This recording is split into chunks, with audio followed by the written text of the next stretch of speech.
plano apresentado na manhã de ontem traz orientações que buscam tornar o Brasil um país mais igualitário, soberano e justo. Para isso, foram ouvidos políticos de vários partidos, especialistas de diversas áreas e também membros da sociedade civil. O resultado é um documento de 280 páginas que traz sugestões nos campos econômico, social, ambiental, tributário e político, entre outros. O texto aponta, por exemplo, que é preciso transformar e modernizar a indústria brasileira, inovar em políticas de proteção às minorias, conciliar a proteção ambiental com produção agrícola, efetivar a reforma tributária e recuperar a dignidade e respeito do povo brasileiro. Aloísio Mercadante, presidente da Fundação Perseu Abramo, reforçou que o plano segue aberto a indicações e propostas e que o evento marcou apenas o início do debate do futuro do Brasil. Ainda segundo ele, a ideia não é a implementação de um projeto apenas para as eleições, e sim para a criação de um país mais desenvolvido. Além disso, Mercadante falou sobre os principais pontos abordados pelo documento.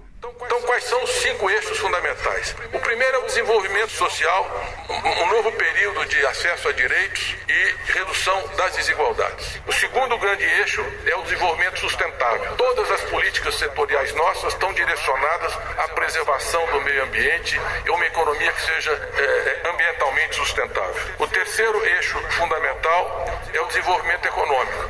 Por exemplo, nós precisamos reindustrializar o país, mas na realidade é uma nova indústria. É uma indústria que tem imensos desafios tecnológicos, ciência, tecnologia, de inovação, pensando a reindustrialização do país. O quarto eixo fundamental é a soberania. Não há nada pode ser feito sem soberania. O Brasil precisa de soberania para ter liberdade para decidir. E o quinto eixo dos grandes eixos estratégicos é a radicalização da democracia e a reforma do Estado. Então esse é um tema essencial. Nós temos que repensar a política de comunicação desse país. Como é que vai ser a moderação de conteúdo, o debate das fake news, a concentração de poder em informações? Como é que a gente aumenta a oferta de informações para ter pluralidade, para ter debate, para ter uma cidadania mais plena? Para Sérgio Nobre, presidente da CUT, Central Única dos Trabalhadores, o governo Bolsonaro está perdido, sem ações práticas para combater a crise e o desemprego, enquanto destrói os direitos e benefícios conquistados pelos trabalhadores brasileiros. Porque a classe trabalhadora vive o seu pior momento. De fato, o governo Bolsonaro é um governo de destruição. Então nós estamos caminhando para o maior desemprego da nossa história. E nós não temos o ministro do Trabalho porque ele acabou com o Ministério do Trabalho. Nós estamos tendo uma pandemia de fechamento de lojas, de restaurantes, empresas, e não tem política. Ninguém sabe o que vai ser desse país amanhã. Paulo Guedes fala uma coisa de manhã, à tarde volta atrás, ninguém sabe o que vai ser nos próximos 30 dias. Nós falamos que era importante nesse momento que o governo fizesse o que os países estão fazendo, colocando 35%, 40% do seu PIB para segurar a vida das pessoas, manter o processo de produção, coisa que ele não fez. E de fato nós estamos caminhando para uma crise social sem precedente, né? E o Bolsonaro? O Bolsonaro é o tempo inteiro atacando o prefeito, atacando o governador, atacando o movimento sindical. É de uma perversidade que o povo brasileiro, que a classe trabalhadora jamais vista. Por isso que tem que ter um fim. Esse país precisa de um rumo.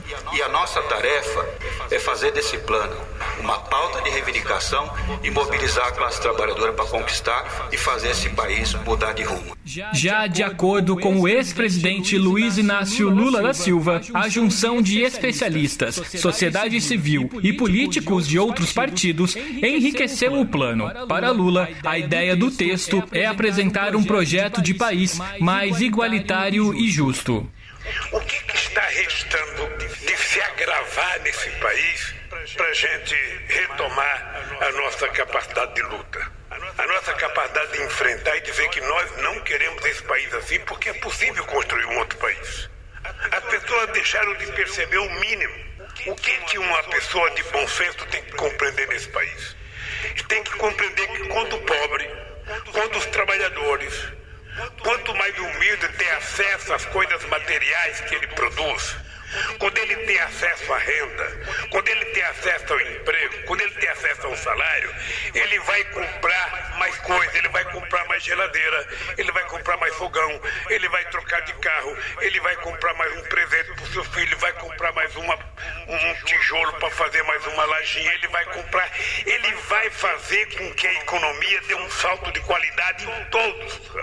Isso aqui é um documento aberto, não é um plano de um partido político, é um plano de uma nação, que pode ser feito por muito mais que um partido político, pelas pessoas que não conseguem mais viver do jeito que estamos vivendo. O texto também aborda questões como a cultura e a política externa, áreas que são fruto constante de perseguição do governo Bolsonaro. Segundo o documento, a cultura é essencial para a criação de uma identidade nacional e para o desenvolvimento econômico e social do Brasil. O documento também aponta para uma nova política externa que estimule o desenvolvimento nacional e a construção de um mundo mais simétrico, com base no multilateralismo e na multipolaridade.